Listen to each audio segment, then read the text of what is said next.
There's a stretch of water that even the most experienced explorers fear. No matter what season you choose to cross it in, you risk meeting face to face with waves that can reach as tall as the Hollywood sign. I'm talking about the Drake Passage, the waterway connecting the Pacific Ocean to the Atlantic Ocean, stretching from Cape Horn at South America's southernmost tip to Antarctica's South Shetland Islands. It's about as wide as the distance from London to Berlin and takes up to 48 hours to cross. Some sailors compare getting on the other side to going to the moon. That's how challenging it is. Even the man who discovered it, Sir Francis Drake, never sailed these waters because they seemed too dangerous to him and opted for a calmer, although longer, Strait of Magellan. The passage took the lives of around 20,000 sailors and over 800 ships. Tourists who want to see Antarctica cross the Drake Passage on a regular basis, although it's still often called the world's most terrifying ocean crossing. The Antarctic Peninsula, where travelers go, isn't really part of Antarctica itself. It sticks out and points towards South America like two fingers almost touching it. The water gets squeezed between these two land masses, making strong ocean currents. The passage is part of the Antarctic Circumpolar Current, the largest ocean current on Earth. The water rushes through the passage at a speed between 95 and 150 million cubic meters per second, which makes it rougher. And then there are winds that usually blow from west to east and are very strong between 40 and 60 degrees latitude. That's why those areas are called the Roaring Forties, Furious 50s, and Screaming 60s. Land slows down winds, which is why storms hitting Ireland and the UK get weaker as they move east. But Drake's latitude is the only place where winds can blow all around the Earth without being stopped by land. So they keep getting faster. These strong winds turn into huge waves that can hit ships really hard, normally around 13 to 16 feet tall. They're much higher than waves in the Atlantic. Drake Passage also has underwater mountains that you can't see. The huge current squeezes through this narrow passage and causes waves to crash against these mountains underwater. These internal waves create whirls that bring cold water up from the deep ocean. So it's not just rough on the surface, the water is wild all the way down. The first sailor managed to sail around Cape Horn and through the Drake Passage in 1616. It was a Dutch navigator, Willem Schouten, in 1616. But the most famous attempt to cross it was undertaken by Sir Ernest Henry Shackleton on his ship named Endurance. He and 27 of his men set off from South Georgia, aiming to reach Vassal Bay in Antarctica. But things didn't go as planned. On January 19, 1915, their ship got stuck in the ice. And by October, it began to sink. They camped on floating ice for 2 months before sailing lifeboats to a remote, icy place called Elephant Island. Shackleton and 5 men made a risky journey to South Georgia to get help. It took them 15 days to cross Drake Passage with hurricane winds. Finally, they arrived safely and organized a rescue for the rest of their crew. Scientists found the shipwreck of Endurance only in 2022, 10,000 feet below the water. In December of 2019, 6 fearless athletes decided to cross the Drake Passage by rowing a boat for the first time in history. It took them 12 days of non-stop rowing with a 90-minute rotation of rowers. They managed to do it, and it was probably the hardest possible way to cross the passage. The athletes mentioned it was cold, wet, and dirty, and the waves hit them like walls. The weather in the Drake Passage changes a lot, but ship captains can always see it coming and change their path. They will move the departure time to have a safety margin and not to get stuck in the middle of the passage in the worst possible conditions. Sometimes, the journey will be smooth and calm, and they call it Drake Lake. Other times, people on the ship will feel rough waves, which is called Drake Shake. Some experienced captains who often cross the passage say that the Drake Lake effect happens once in every 10 crossings, and they see the Drake Shake once or twice in every 10 journeys. A schooner or a kayak will probably not survive the journey among giant waves, but modest vessels and cruise ships have sturdy hulls and advanced stabilizing mechanisms. So, the journey isn't that dangerous anymore. But still, it's quite an adventure, especially if you're seasick. If you don't feel like risking it but want to travel from the Pacific Ocean to the Atlantic Ocean by water the fast way, the Panama Canal is waiting for you. People first started thinking about making a water path across Panama in the 16th century. Back then, a Spanish explorer found out that only a thin piece of land separated the two oceans. But it seemed impossible to build it because of the mountains and thick jungle, so the idea had to wait a couple of centuries. Finally, in 1880, France, led by the man who built the Suez Canal in Egypt, tried to make the canal. But the people who started the construction soon found out it was much harder than it looked on a map. The land in Panama was one of the toughest and most dangerous places to dig a big waterway. Workers had to literally move huge mountains in a jungle full of snakes, where it was really hot and rainy. During the wet season, heavy rain turned rivers into wild rapids and soaked the workers. Sometimes, they didn't see the sun for 2 weeks, and their clothes stayed wet all the time. Big rocks were falling, and tiny mosquitoes that carried malaria made people very sick. And then, an earthquake happened on top of everything. They were losing thousands of people. That's why France decided to abandon the project after 7 years.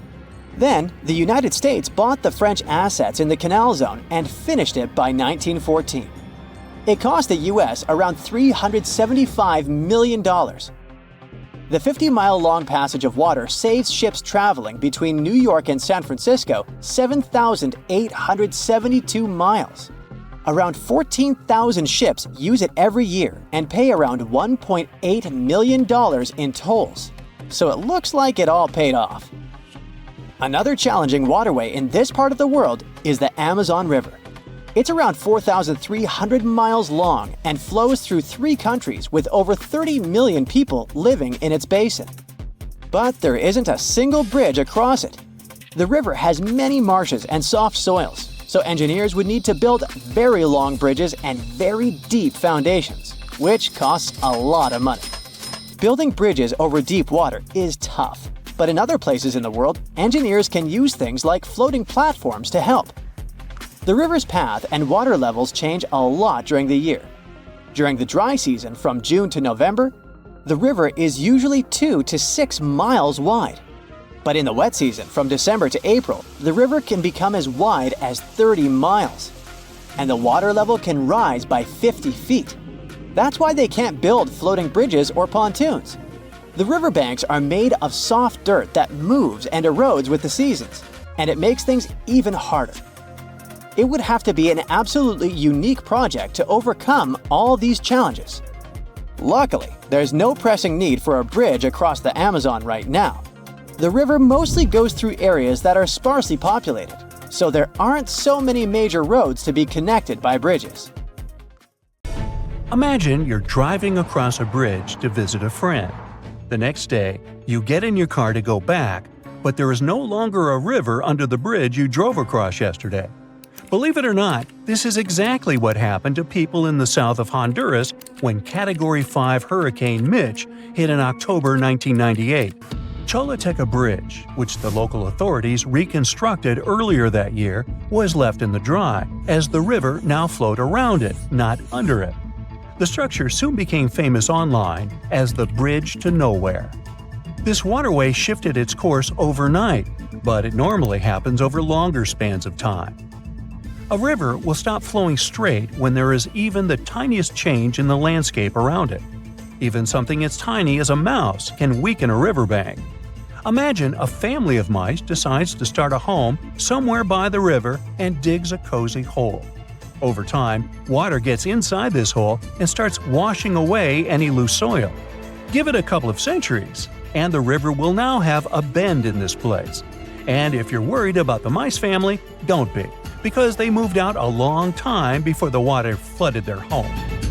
Things happen even faster for small streams because, well, their beds are also smaller.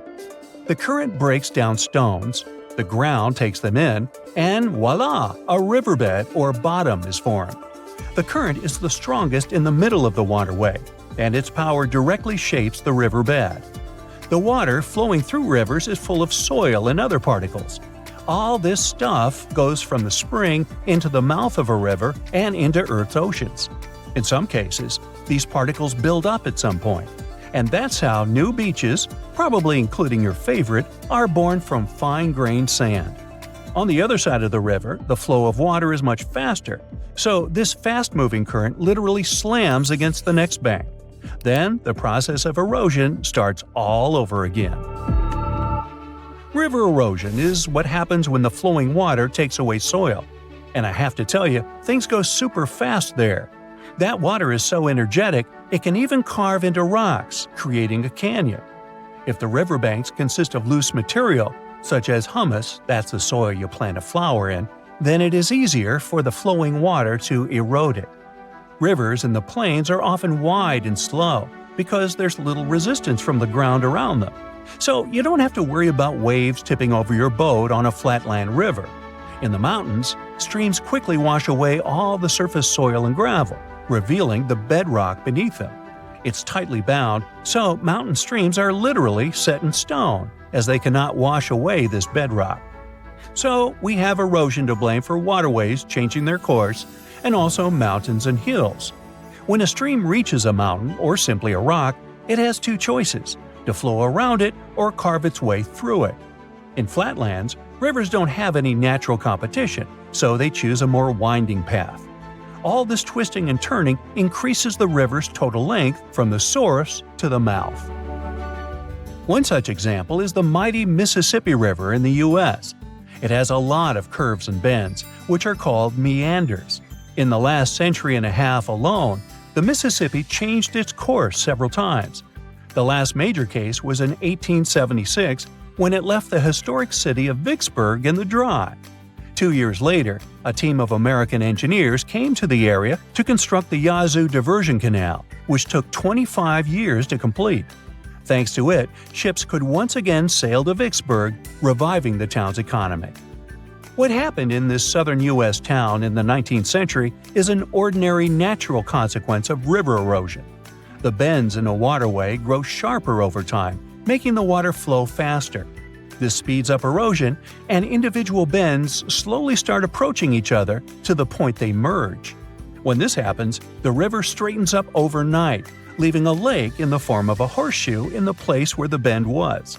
This newly formed body of water is called an oxbow lake. These still water lakes either dry up, since they're no longer fed by a spring, or they turn into swamps. In some cases, humans use them as water meadows used for agriculture. Lake Chicot in Arkansas is the largest oxbow lake in North America, formed by the Mississippi several centuries ago. The source of the Mississippi is a lake in Minnesota, but a river can also start when two other watercourses become one, or when the water simply bubbles up from under the ground. Even melting snow can feed a river, like the Amazon gets its water from the Andes.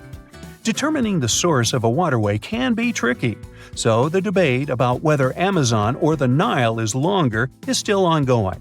What scientists know for certain is that the Amazon carries more water than any other river. 1/5 of all the fresh water that enters Earth's oceans comes from this South American river. When you look at the Amazon River on a map, you'll notice how it flows from Peru to Brazil, that is, from the west to the east. This direction might seem odd when you compare it to the Mississippi, which flows to the south on the map. It's so confusing because you probably know rivers flow down, affected by gravity, but down doesn't automatically mean south. Running water will try to find the easiest route down, so there are no rules in terms of cardinal directions. The Nile River is the best example of this, as it actually flows north into the Mediterranean Sea. Northern Egypt, where all those pyramids are located, is on lower ground than Sudan, where the Nile is formed when the Blue Nile and the White Nile merge. Ab in northern Asia and the Mackenzie River in Canada both flow northwest, while the Yellow River in East Asia flows in the same direction as Amazon, to the east into the Pacific Ocean. These major rivers are some of the best examples that a stream doesn't have to flow from the north to the south. Gravity is the only important factor that determines which way a stream will flow, as running water is all the time pulled downwards. The flow of water is faster on steeper slopes. When there's a sudden drop in the flow, waterfalls form. Angel Falls in Venezuela is the highest waterfall on the planet, with water dropping from a height of 2,600 feet. Watch your step. In a waterfall, the falling water can easily reach the speed of a Thompson's gazelle, but as a river approaches the end of its journey, it slows down significantly. The stream doesn't have enough energy to cut into the nearby land. All the sediment it has picked up along the way, such as sandstone, slows it down. At the place where a river meets the ocean or a lake, it gets rid of this sediment along its banks, creating a delta, an area rich in fertile soil. The Ganges in India has the biggest delta in the world, several hundred miles wide and visible from space. The Amazon, on the other side, doesn't have a true delta because the strong currents of the Atlantic Ocean wash away everything the torrent brings. The deepest section of the riverbed that runs along its middle is called a channel. This is where the current is the strongest, so ships travel on top of these channels. When engineers want to expand a waterway, they simply dig a deeper channel and voila, larger ships can now pass. This is just one way humans alter watercourses. We often strengthen the banks of a river to prevent erosion or build dams that stop or divert the flow of water. The oldest operational dam on the planet dates back to the time of Egyptian pharaohs. It was, of course, the first damn thing. Check out the cool map of New Orleans, USA. See those bold gray lines around the city? Those are levees keeping the city safe from the red flood coming in from Lake Maurepas, Lake Salvador, and Little Lake. Without those levees, New Orleans would be in big trouble with rising sea levels. Even with the levees, the damage looks pretty bad. The Biloxi and Jean Lafitte Wildlife Preserve look like they're almost underwater on the map. New Orleans is not the only city in the U.S. that's at risk of going underwater. The city of Savannah is located right in the middle of Hurricane Central. But even without Mother Nature's fury, the place is facing some serious sea level rise. The Savannah River to the north and the Ogeechee River to the south might both overflow into the surrounding marshland. And that's not even the worst part. By 2050, there may be massive floods every year that will make history books look boring. Sorry to break it to you, but Miami is on the line too. The Sunshine State is shelling out around $4 billion to stop things from getting worse, especially in Miami Beach, a hotspot for tourists. As of now, over 1,200 houses are at risk of flooding. The Big Apple is also getting hit with more and more crazy floods. In November 2021, they even had their first ever flash flood emergency. But still, the city is not ready for it at all. Even the Statue of Liberty, one of the most famous spots in NYC, got messed up in Hurricane Sandy. Now with sea levels rising, Lady Liberty is in danger once again. Tabasco, Mexico is no stranger to flooding, thanks to its coastal location on the Gulf of Mexico. This low, flat state is covered in wetlands and forests and already deals with seasonal floods. But with sea levels rising, it could eventually be completely taken over by water. This would put at risk some seriously important things, like the Mayan ruins of Malpasito and Comacalco and Tabasco sauce. The sauce comes from Louisiana. Jokes aside, it's not just Tabasco. Parts of the Yucatan Peninsula and Baja California are also at risk from rising sea levels. Panama City is also in trouble. Apparently, the super trendy Casco Viejo and the swanky Costa del Este hood might get submerged in 2050, when Pedro Arias de Avila first founded it. Fun fact, it was the first European settlement on the Pacific coast. The 17th and 18th century forts on the Caribbean side are also in danger. According to Climate Central, they might get washed away by rising sea levels. Even UNESCO has had them on its risk list since 2012.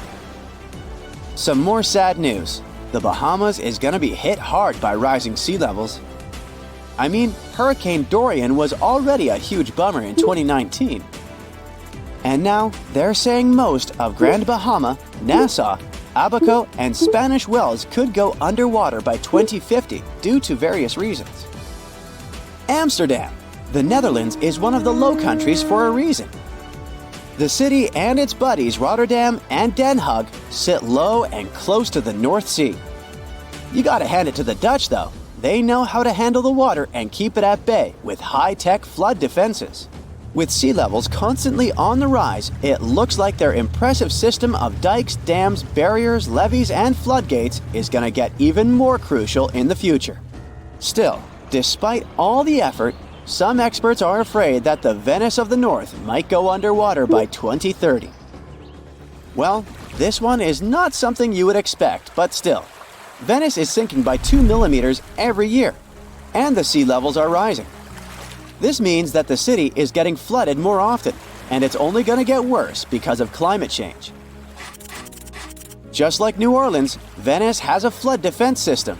But as the crisis gets worse, it's gonna be harder and more expensive to keep it going. Even worse, beautiful St. Mark's Basilica has already been hit hard by flooding. They tried to introduce a flood barrier system, but even that didn't work out perfectly. In 2020, the flood barrier was not used and St. Mark's Square got majorly damaged. Looks like even when we try to prevent the effects of climate change, things don't always go according to plan. In London, rising sea levels are causing more flooding along the Thames estuary, and it's not looking good.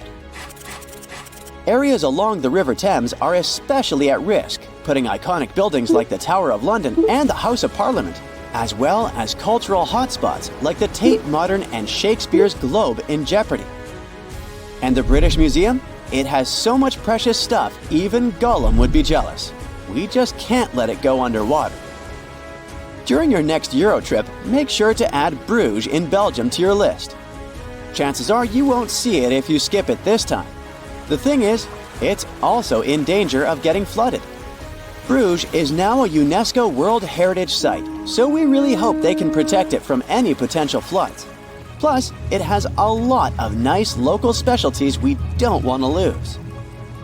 You may not know it, but Andalusia in Spain is home to Western Europe's oldest city, Cadiz. It's been around for over 3,000 years thanks to the Phoenicians. But unfortunately, climate change is putting it at risk. Rising sea levels might flood the city's cobbled stone center, beautiful tree-lined plazas, and historic sea fortifications. And it's not just Cadiz. Parts of Andalusia are in danger of flooding too. Well, seems like one more destination must be added to your bucket list. Ho Chi Minh City, and especially its eastern marshy districts, are at risk, just like all the other places mentioned before. And it looks like the whole city is going to have a tough time with the Mekong Delta. While the main part of the city probably won't be completely submerged by 2030, flooding and storms are definitely going to become a big problem. So, it turns out that Bangkok might be in some hot water due to global warming. Literally, a 2020 study says that Bangkok could be one of the cities most dramatically affected by rising sea levels. It's sitting pretty low at just 5 feet above sea level. And to make things even more interesting, it's sinking at a speedy rate of 1 inch per year. And the cherry on top? The soil it's built on is super dense clay, which means it's basically a flood magnet. By 2030, parts of Bangkok, including the main airport, might have to get used to living underwater. The next city at risk is Kolkata, India. The fertile land in West Bengal has been a major key to their success for ages, but now it's causing some big worries in Kolkata and the surrounding areas. Just like Ho Chi Minh City, they could have some serious problems with all that rain during monsoon season. And the map of what could happen in 2100 is pretty scary stuff. The next destination is Shanghai, China. It's literally translated as the city on the sea. But it might actually end up under the sea. Climate control data is flashing red warning lights for this megacity, making it one of China's most at-risk cities. The Yangtze Delta, where Shanghai sits, and the Pearl River Delta, home to the Guangzhou, are both in hot water too, with lots of people living on low-lying land that might get flooded. The Maldives, a luxurious group of islands, already get flooded every year. Experts think they might lose 80 or even more % of their islands in the next 30 years. The Maldivian authorities aren't taking any chances though. They're already making plans to buy land in other countries, just in case they need to relocate the whole population. Lake Michigan is one of the largest and most mysterious freshwater lakes in the United States. And now, deep inside it, scientists have stumbled upon something unexplainable. Vast, round craters scattered all across the lake's floor. It all started in 2022. A team of researchers wanted to map the lake's bottom and look for some shipwrecks.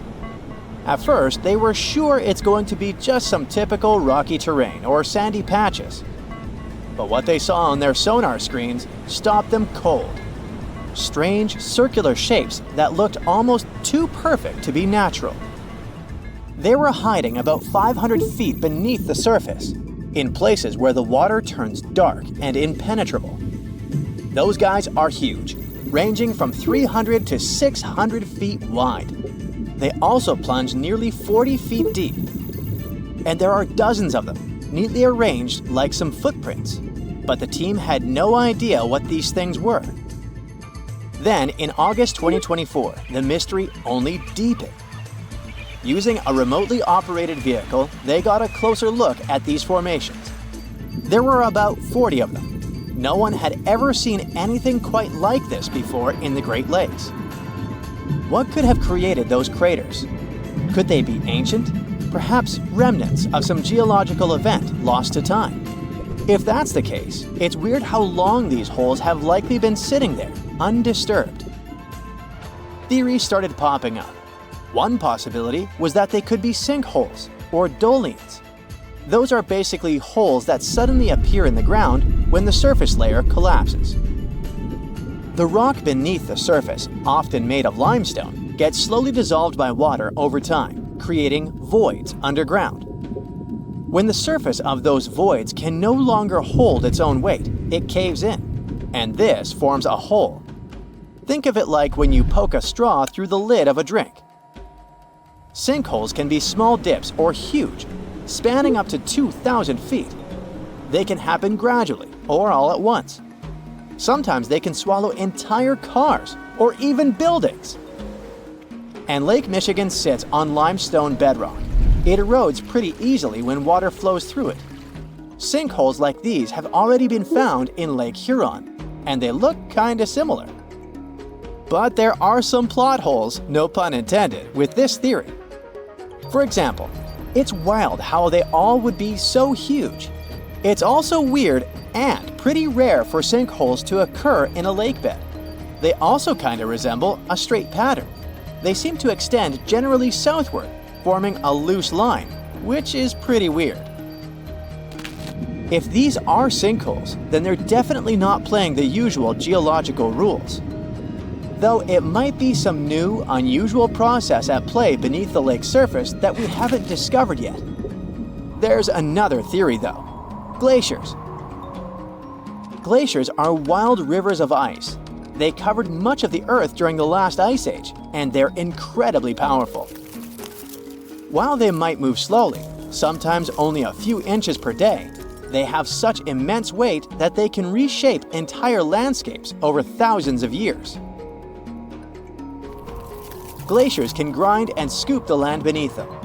They're basically like colossal bulldozers. Their weight, combined with the slow but steady movement, grounds down everything beneath them: rocks, soil, even bedrock. This can create deep gouges in the Earth's surface, called glacial troughs. During the last ice age, there were lots of glaciers all over the northern US, including the Great Lakes region. If they moved across what is now Lake Michigan, they could have carved out these deep holes. Glaciers often move in a pretty straight path. As they move, they cause terrain to erode, but the resulting erosion varies based on terrain. Sometimes there are places where the bedrock is softer or fractured, and these places are more easily carved and crushed by the glacier. That could explain why some holes could be bigger and deeper than others. Harder bedrock is less affected. But usually this leads to rounded, crescent-shaped depressions known as chatter marks. Those marks are more like grooves rather than circular, big craters like those in Lake Michigan. Once the glaciers melted, the Great Lakes themselves formed. If the craters were formed by them, they may have filled with water, becoming part of the Michigan Lake. Though this theory is more like a speculation, so we need more evidence. But there's another layer to this mystery. The craters are not just curious geological formations. They actually may hold valuable clues about early life on Earth. Parts of Lake Michigan, especially dark ones, are relatively low in oxygen. It's like a lighter version of deep ocean environments that often have very little of this element. For example, hydrothermal vents deep in the ocean, underwater openings in the Earth's crust with some hot, mineral-rich water that are often very low in oxygen. But some organisms love places like these. For example, opossum shrimp. Teeny tiny shrimp-like creatures that love cold, deep waters. They get their name because they have a pouch to carry their young until they're ready to be on their own, like an opossum. Or deep-water sculpin fish, small bottom-dwelling fish that also enjoys cold lakes. They're well adapted to living in dark waters and usually stay close to the lake bed. And weird organisms like invasive quagga mussels, which kinda look like shells. These are small freshwater mussels that have spread there to the Great Lakes. They attach themselves to hard surfaces and can cause problems for ecosystems by competing with native species for food and space. All these guys could be in Lake Michigan, and even more. There might be microbes or even bacteria that are specially adapted to these harsh conditions, just like it was in Lake Huron. There's only a handful of creatures that could survive deep within these craters, and studying them could give us insight into how life once flourished in Earth's ancient, oxygen-poor oceans. That's because it's in places similar to these, where some of the earliest life forms thrived. Early Earth had an atmosphere with little oxygen, although it was much more hot and ancient microbes adapted to this. The Great Lakes, especially Lake Michigan, have always had a bit of a ghostly reputation. Like even this mission was organized to study the shipwrecks. There were about 6,000 of them in the Great Lakes. Many of these wrecks are still sitting on the lake beds, preserved by the cold, fresh waters. And shipwrecks aren't the only strange things tied to the Great Lakes. Over the years, there have been stories of unexplained disappearances. Boats and even planes have vanished without a trace. The lakes, often calm on the surface, can suddenly turn dangerous with unpredictable storms and massive waves, leading to these mysterious events. Not even mentioning all the creepy stuff people notice there over the centuries, such as ghostly lights above water or bizarre weather patterns like eerie, sudden fogs that seem to appear out of nowhere. In 2007, they even discovered some prehistoric structure that looks like Stonehenge there. Well, it was way smaller, but still. It lay about 40 feet below the surface in the heart of Grand Traverse Bay, and it's speculated to be about 9,000 years old, way older than Stonehenge.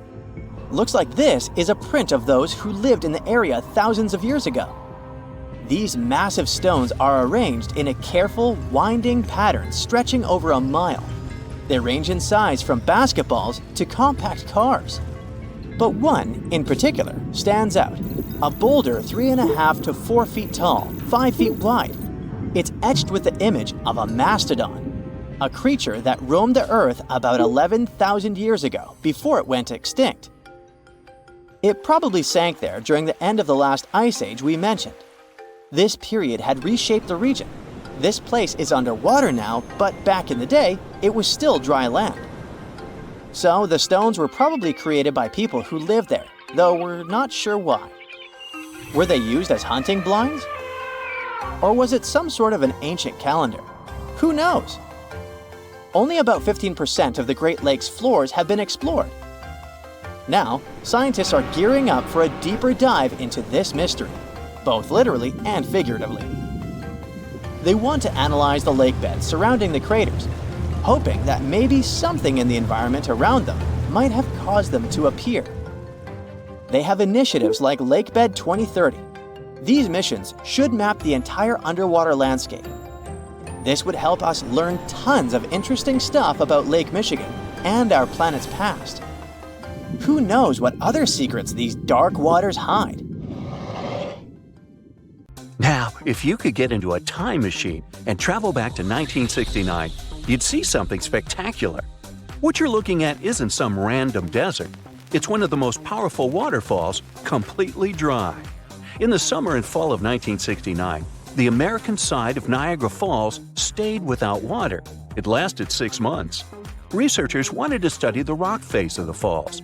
They were afraid it was going to become too unstable because of erosion. Erosion is the process when natural forces, such as water and wind, wear away earthen materials. For example, if you see glacial ice become muddy, it means erosion is happening.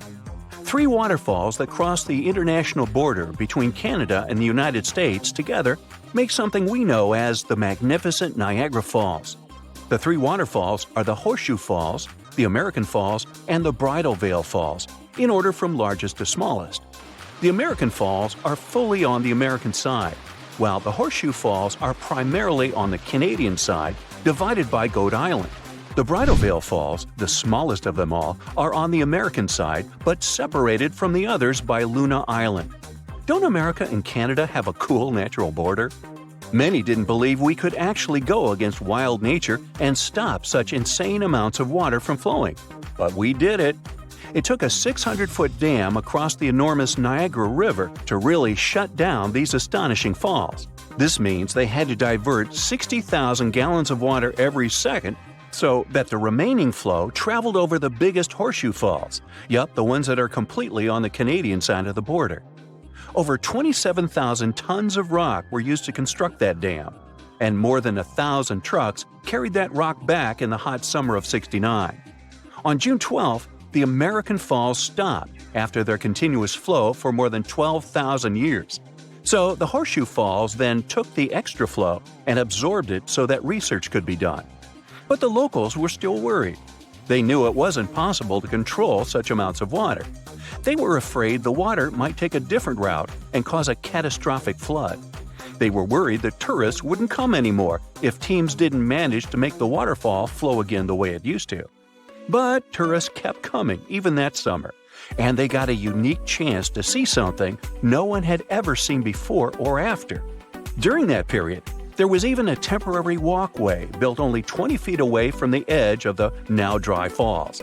It helped workers to clean the bottom of what used to be a river, so tourists could go there and explore the wild landscape of the falls that was usually under the water, hostile and not accessible to visitors at all. As they were exploring the dried bottom of the falls, researchers stumbled upon millions of different coins people had thrown in the water over decades, maybe to make a wish or for some other purpose. Wow, a Niagara Falls piggy bank! Well, they removed most of those coins. I wonder who got them. But in the past couple of decades, more and more tourists have been coming here. Imagine all the things they could find now. More coins, of course, but also lost cameras, errant drones, cell phones, and other things careless visitors could accidentally drop in the waterfalls. The idea of removing all the water and turning Niagara Falls into a desert proved to be possible, but it may need to be done again. In 2020, the media reported that 2 pedestrian bridges in Niagara Falls needed to be either replaced or repaired. No wonder, since they're almost 120 years old. These bridges are located above the rapids. Experts discuss whether they should divert the water once again or not. People talk about Niagara Falls a lot, and some believe they're among the tallest waterfalls in the world. But the truth is, they're not.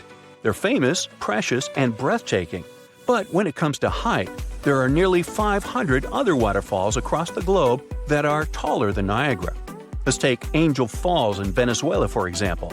They're more than 3,000 feet tall. But what makes Niagara Falls so special, among other waterfalls, is the amount of water that flows over them. Very high waterfalls don't usually have great amounts of water.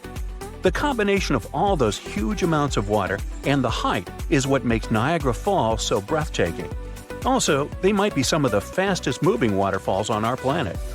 The Niagara River appeared after the last ice age, together with the whole Great Lakes basin. The Niagara River is part of it. 18,000 years ago, I wasn't around then, this awesome waterfall didn't exist. Ice sheets covered the area of southern Ontario. They were 1 to 2 miles thick. As the ice sheets were moving southward, they created the basin of the Great Lakes. Then they melted, releasing enormous amounts of water into the basins. Generally, the water we drink is fossil water. Only 1% of it renews through the year, with the remaining 99% coming from ice sheets. The Niagara Peninsula hasn't been beneath the ice for nearly 12,500 years. As the ice melted, the resulting water started to flow down through what later turned into Niagara River, Lake Erie, and Lake Ontario. It took a lot of time, but the water eventually eroded cliffs and formed these spectacular falls. Now, you might have noticed that the Niagara River is amazingly green. This specific color tells us how powerful the water is when it comes to erosion. Every minute, Niagara Falls spews over 60 tons of dissolved minerals. All that, together with dissolved salt and finely ground rock, makes the color so magnificent. People who live in the United States and Canada, or more precisely, over 1 million people who have access to the area, use the waters of Niagara River for different purposes. For example, fishing, getting drinking water, doing recreational activities, including swimming, boating, and birdwatching, producing hydroelectric power, and so much more. Now, the first hydroelectric generating station in the world was built at the end of the 19th century, and it was right next to the falls. Pretty soon it started paying off because people were getting electricity from it. But this electricity could travel only 300 feet, so something needed to be improved there. Nikola Tesla was the one who took up the challenge and made the necessary changes. He discovered that electricity could travel long distances if an alternating current was used. Today, several Niagara Falls power plants provide over 2 million kilowatts of power. Okay, I'll tell you another interesting thing.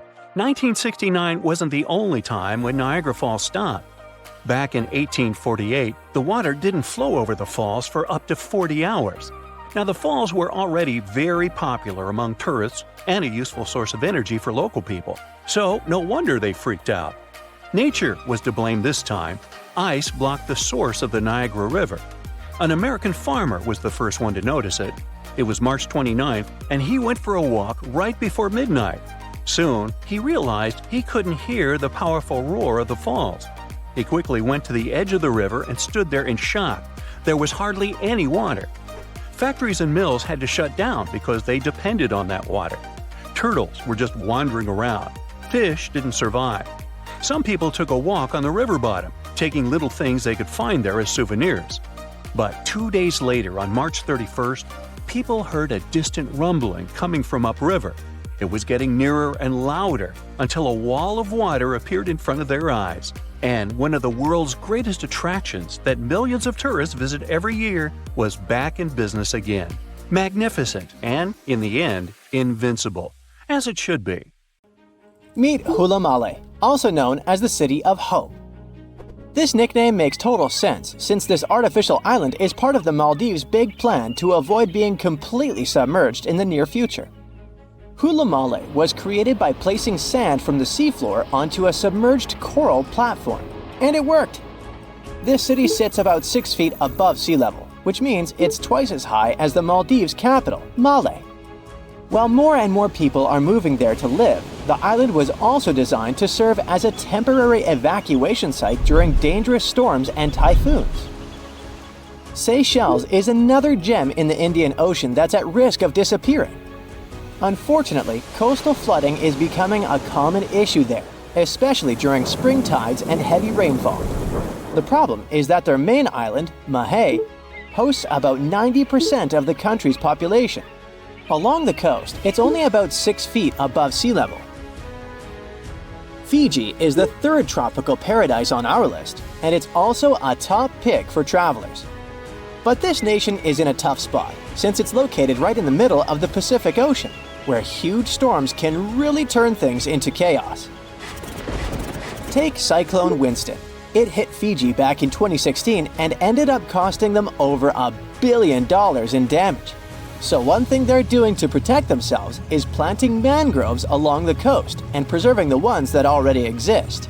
These trees are awesome since they help reduce wind speed during cyclone emergencies and also combat erosion by trapping sediments. Egypt might be in trouble too. I mean, it's not like the whole country is going to be underwater and we'll only see the tips of the pyramids in a few years. But things could really change for them as coastal cities are facing a serious risk. Take Alexandria, for instance. 45% of its population already lives below sea level. If the city is flooded, not only will everyone have to move, but Egypt in general will suffer a major impact on its fish production. In Europe, one of the most at-risk populations is in the Netherlands, where about half the people live in areas below sea level. In the future, planning a romantic gesture with tulips for your girlfriend could become an impossible mission. The Netherlands is responsible for 2/3 of the world's tulip production. So if fields are taken over by saltwater, it's game over for the blooms. But the good news is that the Dutch have centuries of experience dealing with water, so knowing how to work with storm barriers and seawalls can prevent them from a doomsday scenario. The risks of rising sea levels probably aren't higher anywhere else than here in Tuvalu. This island chain, located halfway between Australia and Hawaii, could be the first state to become uninhabitable. Its stunning land is only about 9 feet above sea level. And just by looking at it on the map, you can see how narrow it is. In fact, the narrowest part in Fongafale is only about 65 feet wide. So even before higher tides become a real problem, the country's limited farmland could be flooded with saltwater. The next country on our list is the Philippines.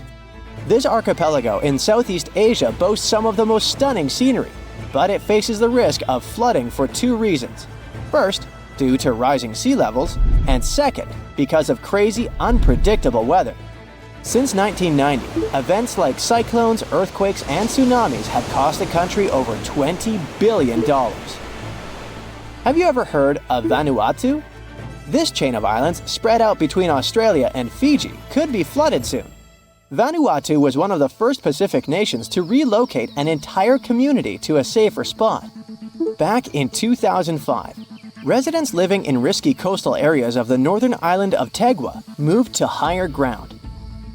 Next up, the Marshall Islands, a country located in the Central Pacific. Studies show that 40% of the buildings in the capital city, Majuro, could end up underwater in the future. But this country isn't throwing in the towel just yet. They've got a game plan. They are fortifying the infrastructures of their low-lying airport, relocating key buildings to higher ground, and putting up seawalls on rural islands. Heading south, we've got Nauru. This is actually one of the smallest countries in the world, covering just 8.1 square miles. Today, it's home to 10,000 people, but it's on the brink of becoming uninhabitable.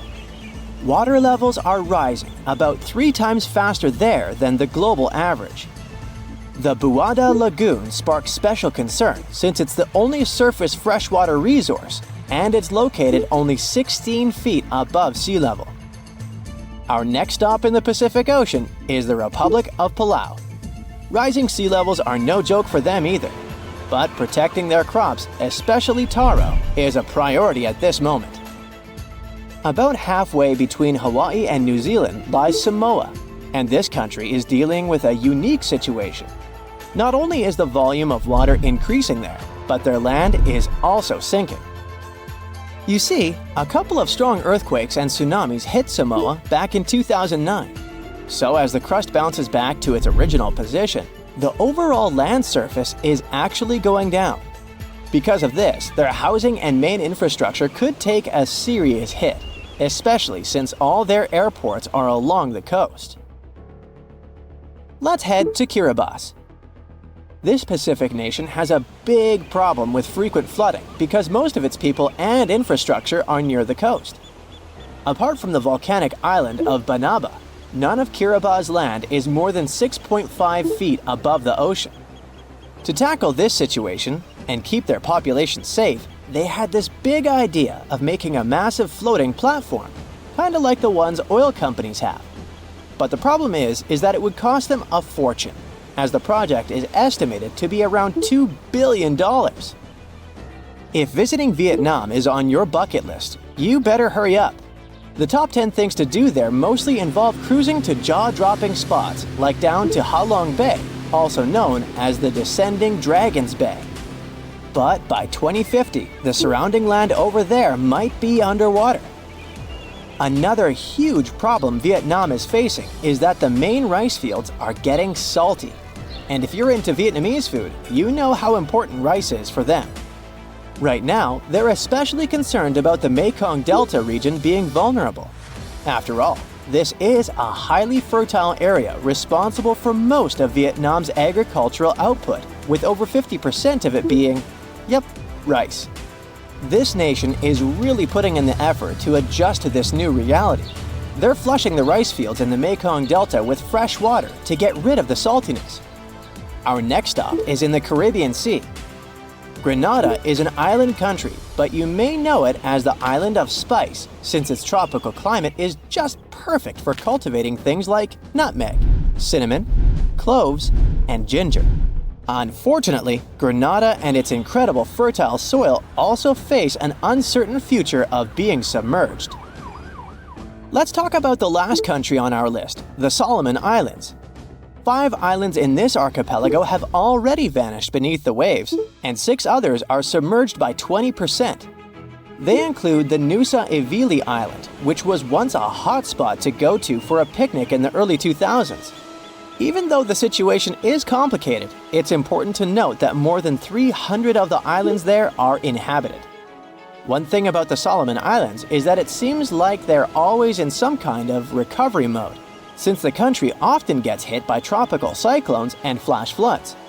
Their population is already working hard to save their homes from the rising seas by building stone walls along the coast, planting mangroves, and constructing houses in higher areas. Around 2,500 years ago, an earthquake completely changed the course of one of the largest and most famous rivers on the planet, the Ganges. Now, it's normal for rivers not to sit in one place, so if you live next to one, it could also just disappear without a trace or flood the whole city one day. In the case of the Ganges River, a supermassive earthquake became the reason for this dramatic change. Scientists say it might happen again, and it would be a huge problem for millions of people who depend on this river. The Ganges River starts as small streams in the Himalayas and travels a long way, over 1,500 miles. Along its journey, it meets other big rivers before all the water flows into the Bay of Bengal. The Ganges has the largest delta in the world among all rivers. Just like many other rivers in the region, it slowly changes its path over time. These changes, if they happen when a river wears away its banks, usually takes a long time, sometimes decades. Scientists have discovered that the Ganges-Brahmaputra river system has shifted several times over the last 6,000 years. When they looked at satellite images of the Ganges Delta, they noticed something interesting. There was a crescent-shaped dip in the ground about 28 miles away from where the river is flowing now. This depression was over 1 mile wide and stretched for many miles. They thought it might have been an old main channel of the Ganges River a long time ago. In 2018, the team decided to visit the area to check it out for themselves and take samples to learn more about it. While driving back home, they noticed a pit where someone was digging dirt to create a pond. The next day, they planned to fill it with water, but the researchers spotted something strange in the dirt. There were vertical bands of light-colored sand mixed into the darker mud. These special layers are clues from the past. They show that an ancient earthquake made sand and water shoot up from below the ground and created sand volcanoes that were trapped in time. The scientists studied the sand and mud and figured out that these earthquakes happened around 2,500 years ago and were strong, with magnitudes of 7 to 8. The epicenter was over 110 miles away from the main stem of the river, but it was powerful enough to displace it. It could have affected around 140 million people. The Ganges-Brahmaputra system is close to spots where Earth's tectonic plates meet, so earthquakes happen here often. There's no danger right now, but scientists think that another massive earthquake could happen in the next few hundred or thousand years. It could threaten up to 170 million people. That's about half the population of the U.S. No one can predict exactly when an earthquake will happen or how strong it will be. Learning how earthquakes in the past moved rivers helps scientists figure out patterns and make guesses about similar events in the future. This knowledge could help us prepare better and create safety plans before another big earthquake strikes. Now, the Ganges isn't the only river at risk. The Yellow River, the Irrawaddy River, and rivers in the United States, like the Klamath and San Joaquin, all face similar dangers. The mighty Mississippi River has also switched its path many times over the last 7,000 years. Right now, there's a huge system of dams and barriers called a control structure in central Louisiana. This structure's job is to stop the Mississippi from spilling over its banks and joining a nearby river. But scientists think that, in theory, these barriers wouldn't handle megafloods. So the Mississippi could break free and change its course again. This would cause massive problems, especially in southern Louisiana. One of the recent examples when a river changing its course caused disaster was the Kosi River in India. In August 2008, over just a few days, the river's path shifted by almost 60 miles, which is a huge change. Floods happen in some parts of the state rather often, but they hadn't seen such strong ones in over 50 years. They affected around 1,000 villages and 3 million people, and about 1 million people had to be evacuated to safety. Since many of these people hadn't faced floods in so long, they weren't ready to handle it quickly. It caused even more damage to their homes and lives. Scientists have been trying for decades to figure out what exactly makes rivers suddenly change their course. A new study explains that two things work together to make a river to do it. This process is called avulsion. First, there's the setup, which is like building up tension before something big happens. Over time, sediment, sand, dirt, and other stuff carried by the river gets deposited in certain places. It either raises the river above the land around it or makes a nearby slope steeper than the river's current path. Then there's the trigger, which is like the final straw that makes everything happen. This trigger could be a big flood, an earthquake, or even something like a pile of logs blocking the water. Now, researchers looked at satellite images of about 170 cases of avulsion from the past 50 years. They noticed these events happen most often near river mouths and near mountains. Rivers were about 3 times more likely to change course in these places than in the areas between them. They also studied 58 river channels in detail, using super clear maps to measure super elevation. That's how high the river is compared to the land around it. They also measured slope advantage. That's how steep a new path might be compared to the river's current one. They found that near mountains, rivers often pile up so much sediment that they become super elevated and spill over. But near river mouths, like in deltas, rivers need a steep slope advantage to break through the mud and form a new path. These two factors work together like a seesaw. If one is stronger, the other doesn't need to be as strong for an avulsion to happen. To figure out where a river might go if it changes course, the researchers created a smart computer algorithm. This tool uses maps to measure the terrain's steepness and the river's flow to predict where the river might move. They tested it on 10 past avulsions, and it correctly guessed the path every single time. Scientists hope they could use these findings to protect people living near rivers from sudden floods. Rivers changing course played a big role in creating one of the first organized administration systems in the world. Scientists found clues for this in the territory of ancient Mesopotamia. This name means the land between two rivers, and it was between the rivers Tigris and the Euphrates. People living there relied on these rivers for water, food, and transportation. Scientists wanted to figure out how these sudden changes in these rivers affected ancient people. To do this, they used two kinds of maps. The archaeological maps show how ancient cities grew over time, including what types of buildings people built. Certain buildings, like big palaces or city walls, could show when each city first had an organized administration. The second kind of map showed where the Tigris and Euphrates rivers flowed long ago. They often shifted, sometimes slowly, and sometimes very quickly and dramatically. Around the year 5000 BCE, Mesopotamia started to become drier and farming became harder. Farmers had to grow their crops near rivers, where they could use the natural floods to water their fields or dig little channels to bring river water to their plants. Because farming was so important, towns and cities grew near the rivers too, so people could stay close to their food. But when a river suddenly changed its course, people didn't give up. They worked together to dig long canals to bring water from the new river path back to their fields. The canals helped them get water again, and the administration buildings showed they were organizing as a community to solve big problems together. Oh wow, there's a hole in the bottom of the ocean! It seems that the ocean has a leak. But it's not like a leak you would expect, where water is flowing out. It's more like a spring since water is flowing in, not out. This unique leak is something we know as Pythia's oasis. A grad student was the one who accidentally discovered it. He noticed bubbles that were rising to the surface. Normally, bubbles in the ocean tell us there might be some hydrothermal vents, which are hotspots for some pretty cool things.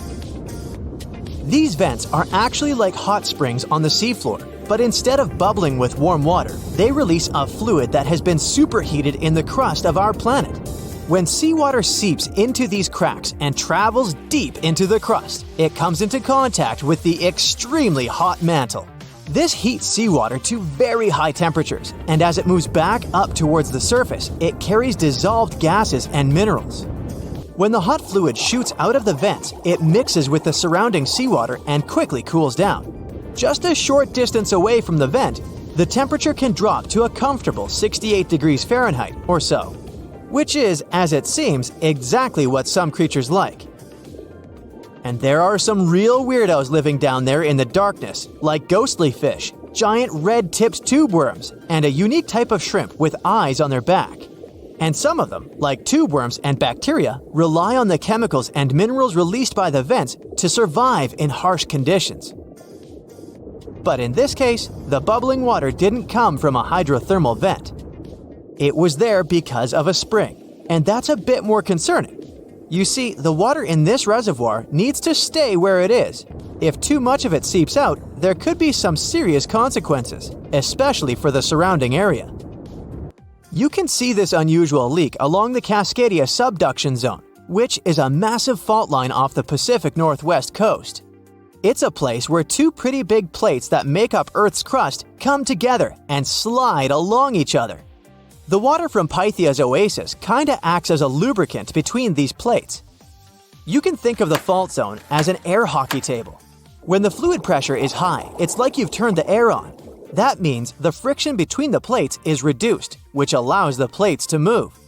But if the fluid pressure is lower, the two plates can lock together, which then leads to the buildup of stress. Not that they'll feel bad. In the context of tectonic plates, stress is some pressure or force that can cause deformation. And if this stress starts to build up, at some point, it's gotta go somewhere. When it's too much, it can trigger earthquakes and most likely, not small ones. For example, a release of stress in the Cascadia subduction zone could lead to a magnitude 9 earthquake. For comparison, the biggest earthquake we've ever recorded happened in Chile in 1960. And it had a magnitude of 9.5. The damage was enormous. So we hope the water will stay in its reservoir and keep maintaining the delicate balance between the tectonic plates. We've explored only 5% of the ocean. Who knows how many cool things are there at the bottom, waiting to be found? For example, check out these mysterious holes scientists have stumbled upon in the depths of the Atlantic Ocean, near the Azores. They're neatly aligned and are about 4 inches apart, or in some cases, even several feet. They resemble punctures left by a sewing machine. Some think these holes could have a biological origin. For instance, some fish may have made them while walking along the seafloor. Others believe we could be looking at something that's human-made. may be left by a spiked tire. Of course, such holes are perfect for making up stories about creatures from other planets who allegedly made them. Or maybe even legendary monsters, like that one from Loch Ness. It's definitely hard to explain such symmetry of the holes, but one deep-sea biologist offered a pretty good explanation. He said there could be an animal burrowing beneath the sediment, and from time to time, it could make little chimneys just to get access to clean water circulation in its small burrow. I mean, there are sediment piles around the opening of each hole, and they do support the idea that something pushed the soil from below. But there's still no proof these holes are actually connected beneath the surface.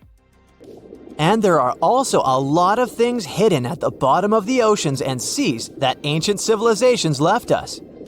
For instance, archaeologists made a really cool discovery off the southern coast of Croatia, a road hidden under layers of sea mud that's 7,000 years old.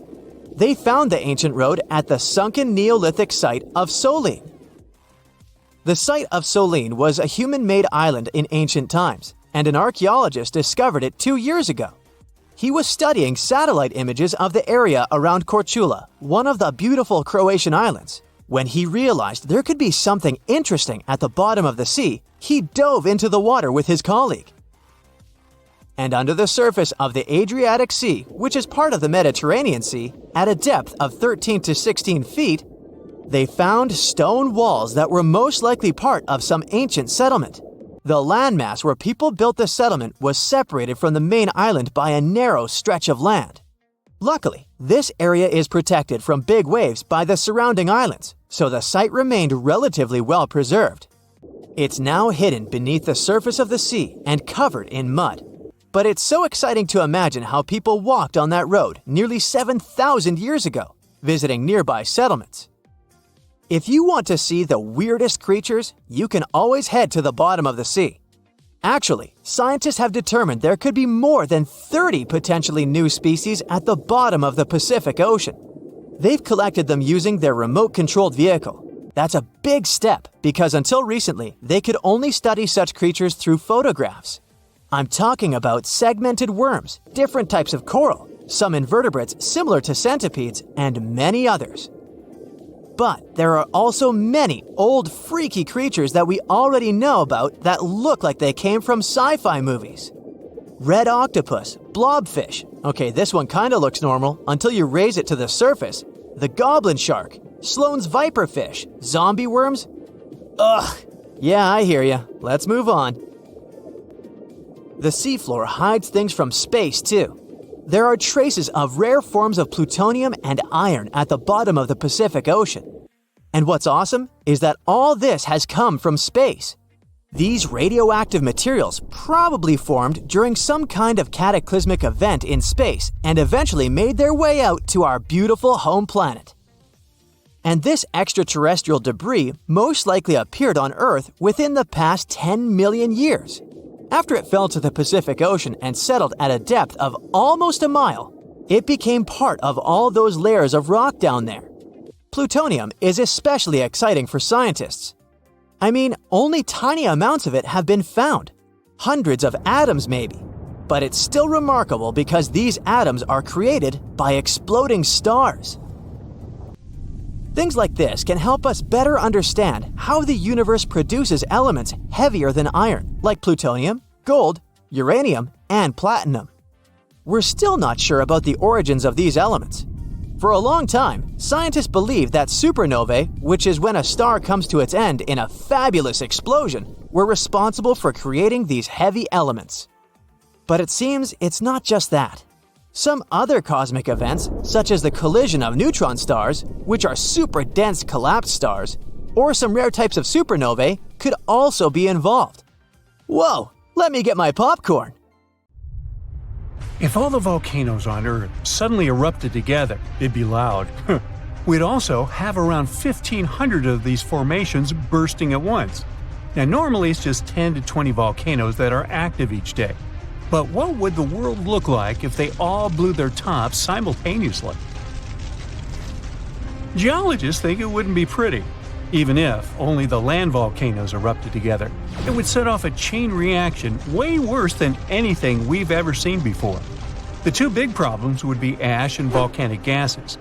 While the explosions in lava would be damaging for people nearby, the real danger lies in what happens next. A thick layer of ash would cover the planet, blocking out sunlight completely. No sunlight means no photosynthesis, which means crops would fade away and temperatures would drop considerably. And all this ash cloud could remain in our atmosphere for up to 10 years. Now, ash aside, there's also acid rain to worry about. Volcanic gases like hydrochloric acid and sulfur dioxide would mix with the atmosphere and fall back down as acid rain. This type of weather would harm the groundwater and ocean surfaces. Even if humans would find a way to survive up to this point, we'd have no corals and no other sea creatures around. Scientists have seen similar events in Earth's history at a smaller scale. Big volcanic eruptions have been linked to mass extinctions. When Mount Pinatubo erupted in 1991, it cooled parts of the world for 2 years. But the extra carbon dioxide from these eruptions could also heat the planet, the same way we turn our stoves to broil for that extra crispy layer on our casserole.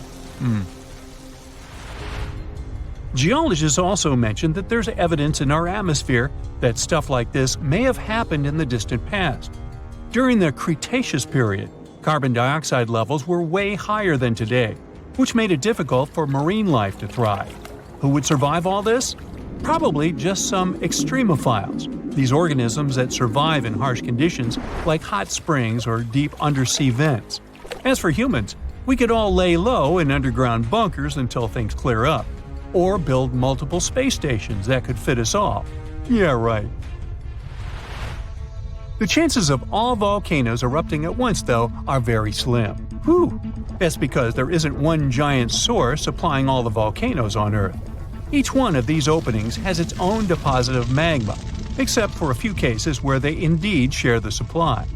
For example, in 1912, Nova Rupta in Alaska erupted alongside another volcano sharing magma.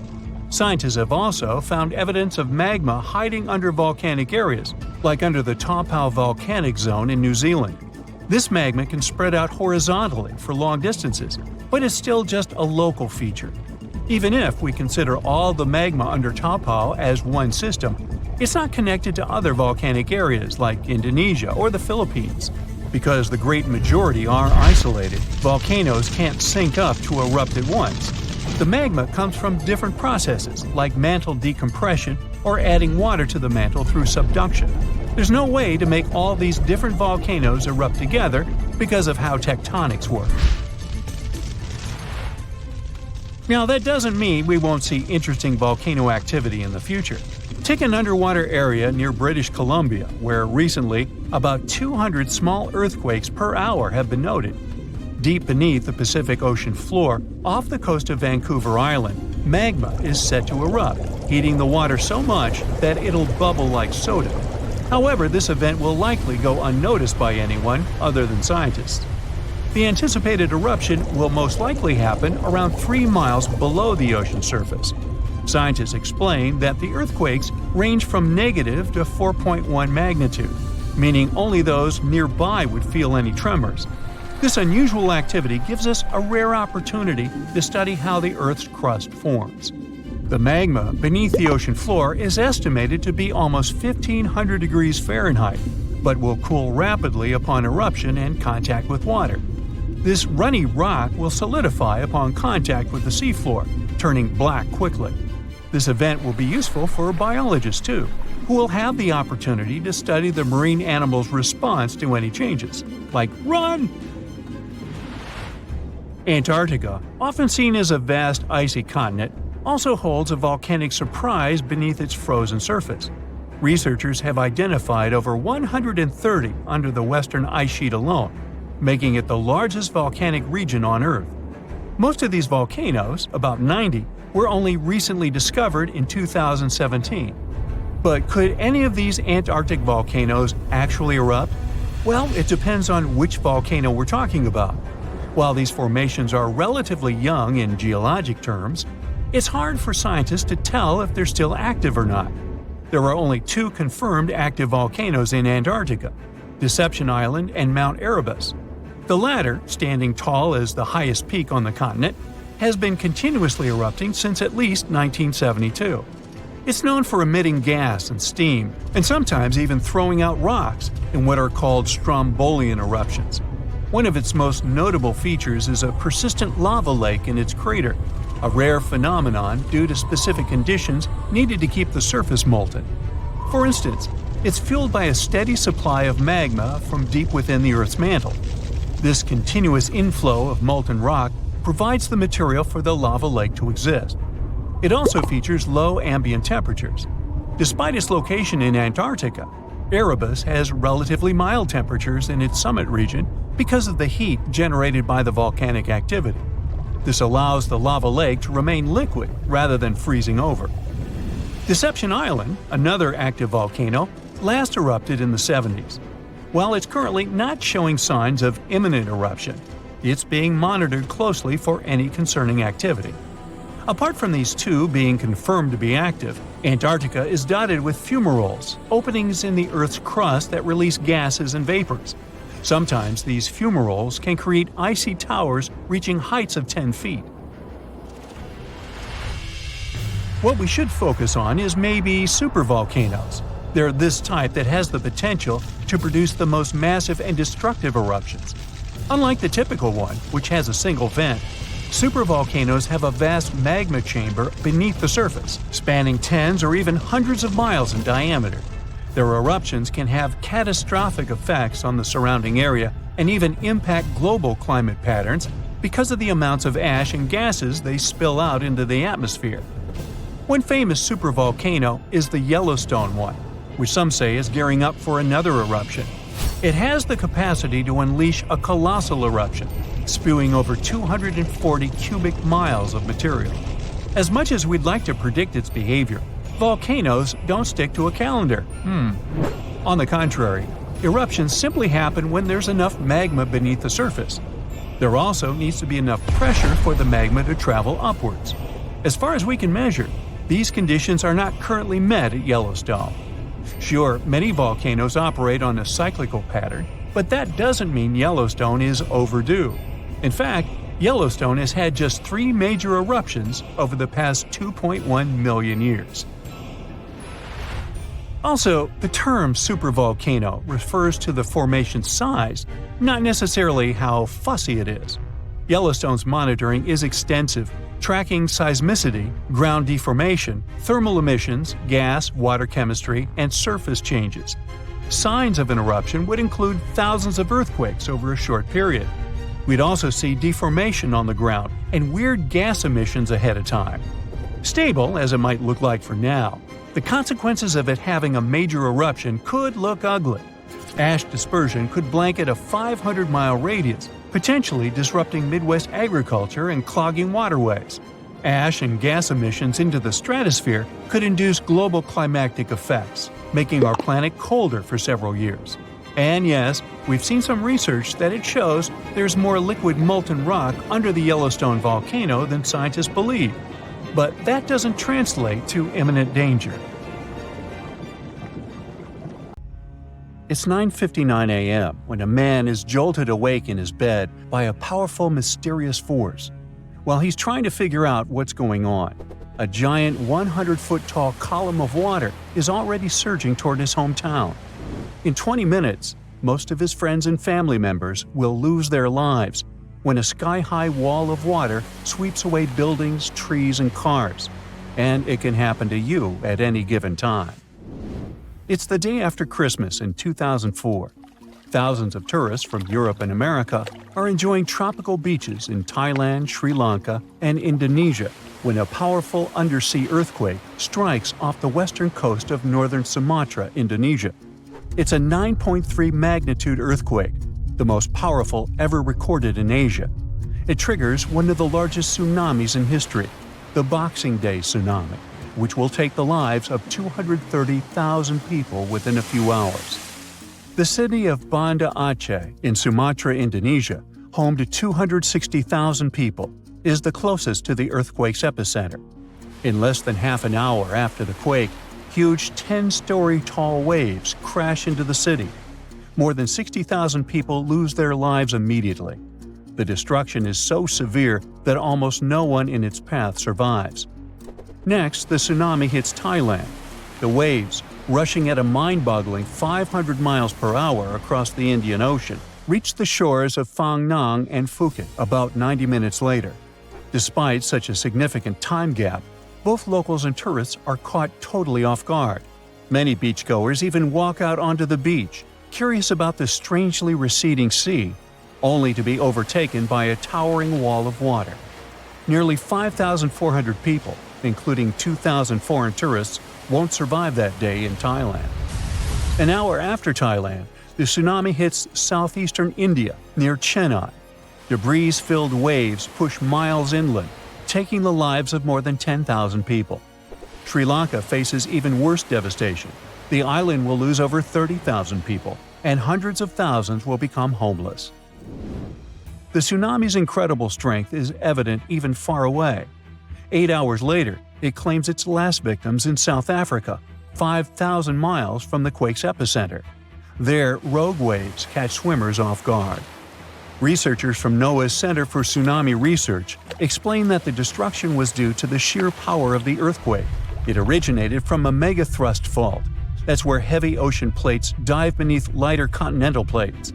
These faults are the largest in the world and lie underwater. The 2004 earthquake ruptured a 900-mile stretch of the Indian and Australian plates, 31 miles beneath the seafloor. Plus, instead of one quick jolt, the quake lasted for 10 minutes and released an unimaginable amount of energy. During the shaking, massive sections of the seafloor moved upwards by 130 feet. That's a lot. Such a sudden movement set colossal waves rippling across the ocean. Imagine it like dropping a massive pebble into the water. The thing is, tsunami waves aren't like those surfing waves you may imagine. No, they look like a fast-moving whitewater river that floods everything in its way. If you get caught in those raging waters, it's almost impossible to survive. If the powerful currents don't pull you under, floating debris will. That's the reason why, during earthquakes, there are usually many injuries and fewer lives lost. With tsunamis, it's the opposite. There's way fewer injuries than fatalities because it's too hard to survive. Catastrophic tsunamis like the one in 2004 are rare. That's why India and Sri Lanka had no record of such disasters. This lack of experience, combined with the absence of warning systems, made the consequences of the disaster even more tragic. People didn't feel the earthquake because they were far from the epicenter. And with no natural warning signs, no official alerts, and no history of tsunamis, the waves that hit crowded coastlines had devastating effects. By the way, the Pacific Ocean, the largest ocean on Earth, is where most earthquakes and tsunamis occur. Locally damaging tsunamis strike somewhere in this ocean about once every 1 to 2 years. 76% of the recorded fatal tsunamis happened in the Pacific. And 99% of tsunami casualties are caused by local or regional tsunamis, which occur more often and hit quickly. But then a question arises: could a tsunami as devastating as the Boxing Day one happen again? Unfortunately, the answer isn't very straightforward. A warning system has indeed been established in the Indian Ocean. Its goal is to alert coastal nations of potential tsunamis. But human behavior is still a critical challenge. This became clear during a real-life test in 2012. That's when many residents of Banda Aceh, Indonesia, simply ignored evacuation towers after a tsunami warning. People never seem to learn, huh?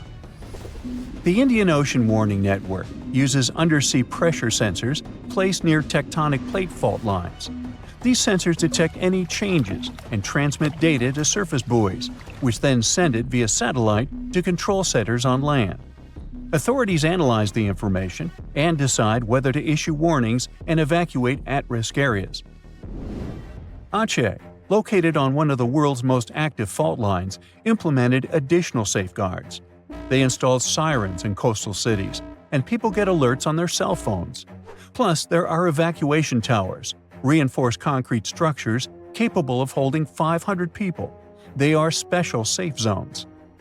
Authorities did test how well prepared people were. In 2009, 18 Indian Ocean countries participated in an evacuation drill, simulating a large earthquake. Thousands of coastal communities took part in this drill, and officials concluded that the exercise had been a success. Fast forward to the system's first real test in April 2012. An 8.6 magnitude undersea earthquake west of Aceh triggered tsunami warnings. And even though there were no significant waves, the whole situation revealed critical flaws. Many residents ignored evacuation towers, choosing instead to flee by car or motorbike. This led to citywide traffic jams, with people getting stranded in areas vulnerable to a potential tsunami. It was chaos. Some residents even went back to the beach to look for the signs of a tsunami, which is a life-threatening mistake. So apparently, there is still a lot of work to do when it comes to tsunami survival. But what you need to know by heart is the signs of an impending tsunami. First of all, it's severe ground shaking. Strong earthquakes near coastal areas can generate tsunamis. If you notice that water on the beach starts to recede at an alarming rate, exposing the ocean floor, reefs, and stranded fish, run. Then there might be unusual ocean sounds. Keep in mind that a loud roaring noise, resembling a train or jet engine, may accompany an approaching tsunami. If you notice any of these warning signs, do not wait for official evacuation orders. Leave low-lying coastal areas immediately and move to higher ground as fast as possible. If you're at home, make sure your family members know about the tsunami and follow official guidance. You should remember that locally generated tsunamis may strike within minutes. You have to act quickly. If it's a distant tsunami, you may have more time to evacuate. If you don't have an opportunity to move inland, hide in high reinforced concrete buildings. Avoid staying in small buildings or homes in low-lying areas. If you're on a boat, stay offshore. Tsunami activity isn't as dangerous in deep water, so avoid returning to port during a tsunami warning. If you're already in port, check with harbor authorities for guidance. If it's possible to move to deep water, do it in an orderly manner. It may be safer for small boat owners to leave their vessel and move to higher ground. And always, prioritize moving to higher ground over saving your belongings. If you live in a coastal area, you can take some measures to protect your property in advance. Since most tsunami waves are under 10 feet, you may consider elevating your house. It can reduce damage. You can also consult an engineer to assess and reinforce your home. And finally, don't forget to protect outbuildings too, and create fences that will allow animals to reach higher ground. Summers in the Middle East get so hot that they change the landscape dramatically and make entire cities resurface from the past. That's what happened in 2018 when the city built by a mysterious empire on the Tigris River was finally released from its water trap. Archaeologists rushed to the location as they didn't want to miss a rare chance to excavate the site and learn more about the history of the place. They believe they've found the Bronze Age city Zakiku, founded over 3,000 years ago and fully submerged in the 1980s when a dam was built in its place. It used to be a busy hub for the Mitanni Empire for caravans on the popular trade route. It had water, which is a rarity in the area, and it was a guarantee for success. We know very little about the once powerful empire, as scientists haven't found any written chronicles in the excavated sites. That's why the archaeologists were thrilled to find an entire palace for the local ruler. Several years later, when the area became free from the water again, they found some fortifications to protect the city from foes. The highlight of their expedition was finding a huge public storehouse for trade goods and harvests, piles of wheat and barley, and imported metal and wood. Bread was the staple food for the locals, and they also loved big pots of vegetable soups and stews for lunch. Each household kept sheep, goats, cows, and pigs, so they had a steady source of milk and meat for special occasions. All the constructions found so far were built from bricks molded from mud. The walls that were underwater for over 40 years are so well preserved as if they went down yesterday. The royal palace stands out as it's larger than the other constructions, has thicker walls, and even pavements made of baked mud bricks that were sealed to be waterproof. The local king must have been in good relations with the emperor of the larger empire, of which Akiku was dependent. Traders who lived in the city collected wooden beams and took them to storehouses. The beams arrived down the Tigris River from the forests in the mountains in the north and east of Mesopotamia. Merchants came here to sell their goods and then crossed the Tigris on their way to the borderlands. Zakiku was thriving as a center of commerce for about 6 centuries until it was hit by a massive earthquake in 1350. Archaeologists found 5 ceramic vessels holding over 100 clay tablets made close after the earthquake. It's almost a miracle that small tablets of unfired clay managed to survive underwater for decades. People who created those must have carved notes on clay while it was still wet. They wrote about anything, from newly stored harvests to notes for other kingdoms. Then they would let the message dry in the sun. Scribes even had to learn a different language so that everyone outside the city could read it. Scientists believe the tablets they found used to be part of a private archive. They hope to decipher the notes to learn more about the history of Zakiku and the whole empire after the terrible earthquake. The damage to the buildings was so enormous that it was impossible to restore Zakiku to its former glory, and if there had been any survivors, they must have left the city. Several decades later, the Assyrians, who also lived in Mesopotamia, settled here. They built their houses on the ruins of the abandoned city and used whatever structures they could find from the previous residents as outer walls. But they stayed here only for 50 years, then decided to build a new capital on more fertile soil to make some good cash from agriculture. Archaeologists working in Zakiku had to halt excavations when the water levels went back up and covered the city. They sealed the ruins in tight-fitting plastic sheets and put stones and gravel on top. They hope it will help protect the priceless site from water erosion and prevent it from disappearing again. They realize how important water from the dam is for the region, but if it recedes again, they say they'll definitely continue the excavations. There was a bustling community in today's Taklamakan Desert in China around 1,600 years ago. It lived along the Nile River, which ran through the desert for miles and got its water from the melting snow in the mountains. After 3 years of work in the area, archaeologists and scientists managed to dig up 8 tombs in the desert. Thanks to the desert heat, the clothes and artifacts inside them were almost as good as new. The people who wore those must have lived in the ancient city of Naya. Naya used to be part of a prosperous kingdom at the heart of the Silk Road trading route and had a population of over 3,000 people. Then, desert sands went rogue and swallowed the city whole.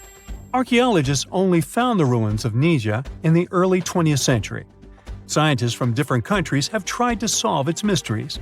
It looks like the tombs discovered at the end of the 20th century belonged to the wealthy. There were some expensive items inside: a quiver and bow, metal arrowheads, gold earrings, and a glass bead necklace, a lacquer box with a comb, makeup, and a sewing kit in one of the tombs. There was also some silk of top quality, and even the bright colors like green and yellow haven't faded on it. The fabric also had Chinese characters with quotes from historical books, which helped scientists identify the period in which it was made. Archaeologists later found a large dwelling site and the clearing of 3 ruined buildings. It will probably take many more years to understand why the city had fallen and what happened to its people. Saudi and French archaeologists teamed up near Riyadh, the Saudi Arabian capital, and stumbled upon an ancient settlement dating back 8,000 years. The scientists used all sorts of cool tech, like laser scanning, drones, and aerial photography, to unearth this Neolithic-era gem. They found the settlement in a local archaeological hotspot. Among the treasures they uncovered were a stone temple, remnants of an altar, and over 2,000 graves. All these finds tell us about ancient practices and rituals. The team also found the foundations of 4 massive buildings, corner towers, and open-air courtyards, all with underground reservoirs to store water for agricultural use. There was also a smart irrigation system with canals and cisterns, which let the city thrive in one of the driest deserts in the world. Rock drawings etched into the nearby mountain depicted the daily life of the locals. The excavations have been going on in the area for over 40 years, and scientists still keep finding new artifacts to answer more of their questions. Fishers have stumbled upon ancient bones, tools, and artifacts that are 9,000 years old on the North Sea floor. British and Dutch archaeologists and paleontologists rushed to see the finds as they were hoping it could be evidence of the submerged Doggerland. And they weren't disappointed. There were even perfect sets of footprints left by Mesolithic people who lived here. 12,000 years ago, during the last major ice age, the British Isles weren't islands at all. There was a landmass made of many hills, marshlands, and dense forests that connected them to the European continent. That landmass was Doggerland, where a prehistoric hunter-gatherer society lived and thrived. But then, the sea level started going up at the speed of 3 to 6 feet a century as glaciers were slowly but surely melting. The locals had to move to areas that today belong to England and the Netherlands. Experts decided to learn more about the history of Doggerland, using data from oil companies working in the North Sea. So far, they've created digital models of what the area of 18,000 square miles might have looked like before it vanished beneath the waves. They still need to analyze samples of ancient insects and plants and the DNA of animals to get a full picture. Do you know what one of the most dangerous and scary lakes in the U.S. looks like? Let's check it out. This large lake is filled with blue water reflecting the sun's rays. Lush thickets of oaks and other trees surround this picturesque place. More than 150 small islands, which are the tops of hills, stick out from under the surface. People come here to swim and play frisbee, go boating, and sit quietly on the sand. Nothing dangerous, right? But if you dive underwater with scuba gear and start exploring the seabed, you'll see that it hides old fishing nets, broken sunken boats, debris of houses, and even graves. If you go to the local library and start researching the history of this place, you'll find out that many people were kicked out of the area against their will. You'll learn that there were terrible conflicts between locals here. You'll understand that the idyllic picture hides a terrible drama and hundreds of tragic fates. This is Lake Lanier, which is in North Georgia. It was named after writer Sidney Lanier, who created the poem Song of the Chattahoochee, dedicated to the river that feeds the lake. Despite the beautiful view, this isn't a natural body of water. Sidney Lanier is an artificial lake created in 1956 to fight floods caused by the river, to provide people with drinking water and hydroelectric power. The perfect place for creepy stories that often happen in small American towns. Before people created the lake, about 700 families inhabited this place.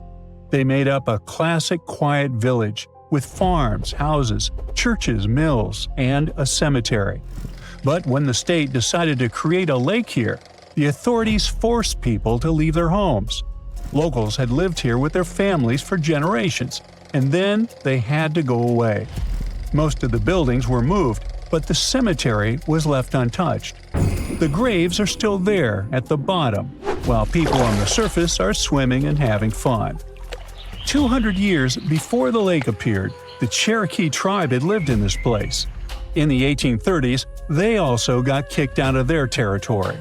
Then, in the first half of the 20th century, there was a very big conflict between locals. The reasons for the conflicts are quite scary, so we won't dwell on them.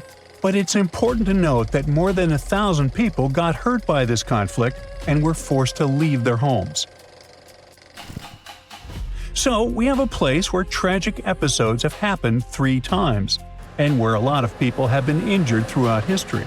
Of course, there's no scientific evidence that those events had any effect on the lake. But if we talk about spiritual, karmic plane, then see for yourself. Lake Lanier is considered one of the most dangerous lakes in history. 500 people have drowned or disappeared here since 1956, and almost 200 since 1994. About 11 million tourists visit the shores of the lake every year. About as many people visit the Louvre Museum in Paris. But don't think that accidents happen here because there are too many people there. A few dozen miles to the west, there's another popular lake, Altoona, and the same number of tourists come there every year. But there are almost 3 times fewer accidents there.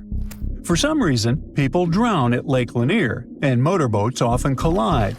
There are no seasons with more or fewer accidents. So the cause of these tragedies may be hidden underwater. Many sunken boats, fishing nets, flooded villages, and graves lie at the bottom. Perhaps when someone dives here, they get tangled in nets, or stuck among debris or bump into rocks. Motorboats may not notice tourists passing by on air mattresses and crash into them. The water in the lake isn't very transparent, which makes it difficult to search for the missing. And then, there's also the legend that spirits inhabit this lake. Locals talk about phantoms who come out of the graves and try to pull the living under the water. Others tell stories about 27 ghosts of those who drowned in the lake over the years, but whose bodies haven't been found. But the scariest legend is probably the one about the Lady of the Lake. In 1958, 2 friends, Delamay Parker Young and Susie Roberts, got into their car. They drove to the gas station, refueled the car, didn't pay for the gas, and went to the lake. The evening started fun, but it turned into a terrible night. The girls drove off the bridge when they were crossing the lake and disappeared. For an entire year, no one knew what had happened to them, but people thought that the lake had taken them. One day, a local fisherman went to the lake to catch some fish and suddenly noticed a body in a blue dress floating near the bridge. It was poorly preserved, so the examination couldn't determine the identity of the person. But many locals were sure that the body belonged to Parker Young. Some people saw that day that she borrowed this dress from Roberts and put it on. But where was the other girl? And why was there no car? A few decades later, in 1990, authorities discovered an old Ford sedan at the bottom of the lake. They extracted the car and found the body of Susie Roberts inside. After this tragedy, locals started telling scary stories about how a transparent Parker Young in a blue dress grabs passers-by by their clothes and tries to drag them into the water. So, what do we have now? 3 terrible events have occurred at this lake over the last 200 years, affecting thousands of people. There's an old cemetery at the bottom of the lake, which the authorities decided not to move. 2 girls drowned there. At first glance, these events are not related to modern accidents. But honestly, we all feel and understand this connection inside. Places with such heavy energy and such a past may influence the present. Some skeptics will argue with this, but let's be honest, hardly anyone will buy a house when something terrible and tragic has happened. Today, Lake Lanier is more popular than ever. Millions of tourists, beautiful views, and picnics. Nothing suspicious, but you should still be careful. Just open the internet and read about the accidents happening there. Those missing people didn't expect their vacations to turn into a tragedy, so be very vigilant if you decide to come there. Now let's finish our video with something mysterious but more upbeat. How about the Vanishing Lake in Northern Ireland? You come there, swim, take cool pics, and decide to come back for a picnic with your friends. You come the next day with your homies, but hey, there's no lake. It's gone. Your friends are so angry. They come all their way there because of a silly prank. You feel like you're going crazy. Well, calm down. You're fine. There was a lake. In fact, it's still there. It just has a curious geological quirk. 3 streams fill this lake, but none of them can flow out. The lake fills up quickly, and then, when it reaches a certain point, it just flushes away, like the water in a toilet bowl. There are gaps at the bottom of the lake that are clogged with peat and debris. They act like bath plugs. But when there's too much water, these plugs fly out and the lake goes underground. So relax and come here another day when it's filling again. The road that leads to the lake is slightly raised off the ground so that people can walk along it. Previously, this road went underwater and reappeared. And don't be surprised if one night you see an old horse-drawn carriage on this road. It does look scary and creepy. Legend says that more than 100 years ago, A carriage with horses was crossing this lake when the water level was high. The carriage sank, and locals have been telling scary tales about the phantom ever since.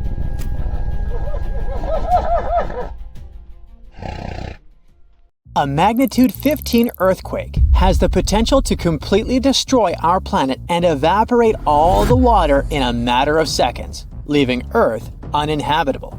Over 500,000 earthquakes happen annually, but none have a magnitude of 15. 90% of quakes occur in the terrifying Ring of Fire zone located around the Pacific Ocean. The ground there is like jello. It shakes almost constantly. The most powerful earthquake to have ever struck Earth had a magnitude of 9.5. That much power can lengthen or shorten the day.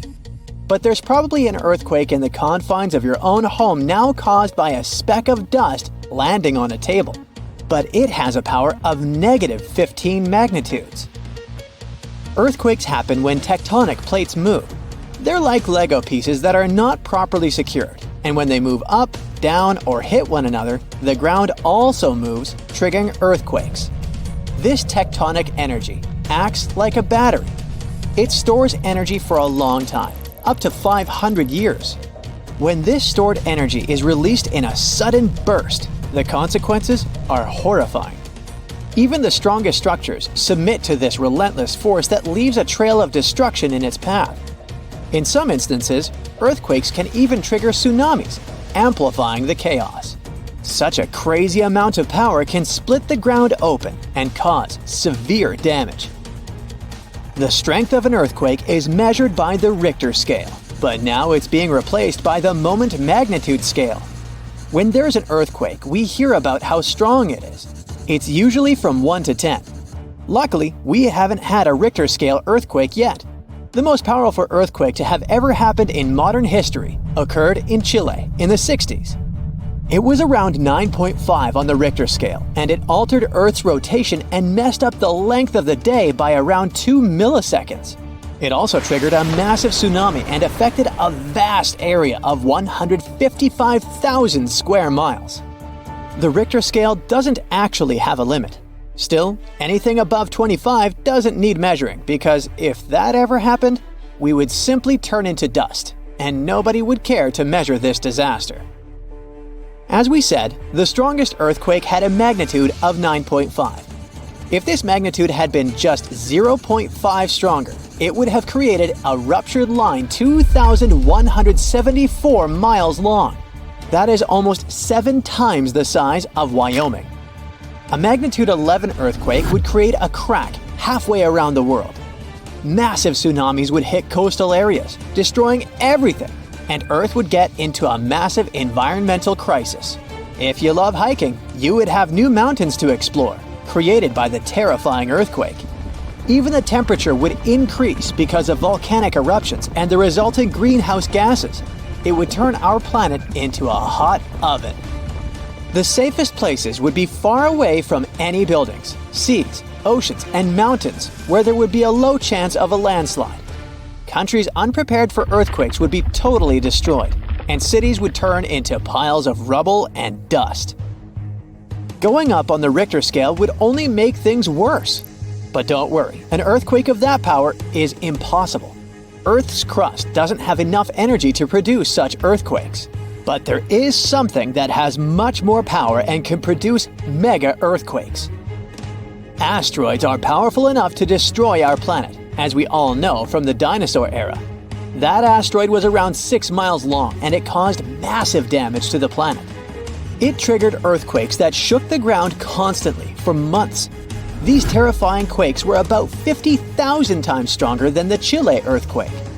They also triggered a tsunami that was 30,000 times more powerful than the Indian Ocean tsunami. And the latter was one of the most devastating tsunamis to have ever struck Earth. The earthquakes caused by the asteroid had a magnitude of 11, making it the most powerful and scariest natural disaster ever. And let's hope it stays that way. The Indian Ocean tsunami affected only certain areas of the world. Meanwhile, the asteroid tsunami affected every part of the world and had 33-foot-tall waves. Even if you had traveled to the most remote place on Earth, you wouldn't have been able to hide from this Grim Reaper. A 15 magnitude earthquake wouldn't be 15% stronger than the Chile earthquake. The scale doesn't work like that. It would be around 100 million times more powerful than a 9.5 magnitude quake. It could make all the water on Earth evaporate, leaving us devastated and without any H2O to survive. All ecosystems would collapse. All food chains would be broken. And only some super strong bacteria would probably survive the impossible. That is only a fraction of the frightening things that could happen. The ocean is like the AC for our planet. Without it, Earth would be super hot. The ocean also serves as a shield from the sun's powerful rays. It acts as a heat absorber and cools Earth.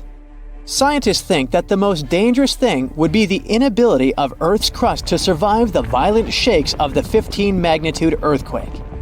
If our planet miraculously survived and didn't turn into dust, there would be massive openings in its crust. The ground would become gelatinous. It would randomly move up, down, left, and right, and no building would survive that. Our civilization would be brought back to the Stonehenge era. Tectonic movements like this are devastating. A similar thing happened in Japan when tectonic plates moved 165 feet from each other and then snapped back together, creating a 9 magnitude earthquake. No place on Earth is immune to this bone-chilling natural phenomenon. Still, certain places have higher chances of being destroyed than others, like the Ring of Fire, where 90% of earthquakes happen. This is a place where earthquakes are almost everyday occurrences. The Ring of Fire is located in the Pacific Ocean. It forms a ring around the continents that surround the Pacific. There, several tectonic plates meet, creating highly unstable ground. To make the problem much more terrifying, 75% of active volcanoes are located in this area. 90% of dormant volcanoes are also there, making this place extremely dangerous. Scientists carefully study this region to find a way to predict when the next earthquake might strike. The Ring of Fire is not the only place at risk of earthquakes. In California, along the San Andreas Fault Line, 2 tectonic plates have been storing power for more than 200 years.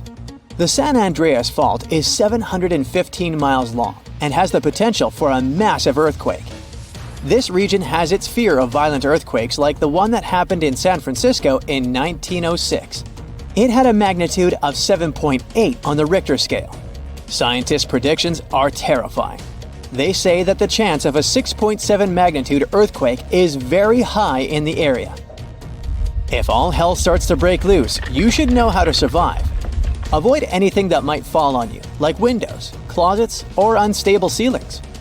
The official phrase from emergency experts is drop, cover, and hold on. Stay low to the ground. Hide under something stable like a table, and remain there until the shaking stops. Make sure to stay in your shelter for another minute or two, just in case there are aftershocks or loose debris. Use your nose and smell for gas. If you do smell it, don't turn the lights on or do anything that might ignite it. Stay strong and be safe. Most rivers in the world flow into the sea, but the Okavango in Africa takes its massive waters right into the Kalahari Desert. And it looks like this river manages to do the impossible and defies gravity. The Okavango starts in the highlands of Angola, runs for 1,000 miles like any other normal river, and then drops into the largest inland delta on Earth, known as the Okavango Swamp. The delta has land slopes dropping at nearly 150 feet, which is about half as tall as the Statue of Liberty. The area where the Okavango Delta is now used to be part of a lake that dried up around 2,000 years ago. It takes the Okavango water several months to complete its journey, and the landscape there is never the same. The first European to have found the delta was the Scottish explorer David Livingstone. Yeah, the Dr. Livingstone, I presume, guy? That's him. When he first saw it, he was shocked as he noticed that the water seemed to be flowing backward and even uphill. He saw 2 strong watercourses connecting the Okavango to the wetland systems to the east. Decades later, other explorers saw them completely dry. Several years later, the watercourses were full again, and they kept emptying and filling up, sometimes changing direction. Scientists managed to explain this mystery when they found a hidden network of faults, part of the Great Rift Valley, under the sand. When major earthquakes happen, like the one in Indonesia in 2004, the Earth sets off a chain reaction. Tiny cracks underground shift just enough to send a trickle of water down the river, and a flood begins, raising the water levels. Plus, in May and June, when winter begins in the southern hemisphere, floods bring more fresh water and life to the swamp. Islands get submerged completely during the peak floods and then resurface again at the end of the wet season.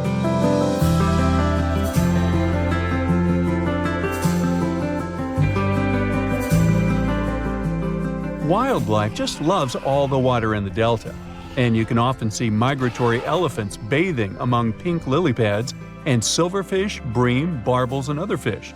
There are lions, cheetahs, buffalo, wildebeests, hippopotamuses, hippopotami, zebras, wild dogs, crocodiles, and other species of animals. Storks, ibis, herons, cranes, and geese like to fly by, along with 450 species of birds. Although the Okavango has plenty of water that is priceless in the desert, people hardly settle along its banks. One big problem here is the tsetse fly. But if you're feeling adventurous, you can come here for a water safari. Scientists from Imperial College in London stumbled upon a totally unexpected river under the Antarctic ice sheet. It slurps up water from an area as big as Germany and France combined. Scientists used to think the lakes under the Antarctic ice were just chilling by themselves. But now it turns out they're part of an interconnected river network. Water under the ice can form in two ways, either from melted snow seeping down or from the Earth's natural heat and the ice grinding over the ground. The Antarctic gets a lot of surface melting during the summer, but Antarctica is usually too chilly for that. This newly found river is proof that there's plenty of water down there just from the ice melting from below. This river could make Antarctica lose its icy cover way faster.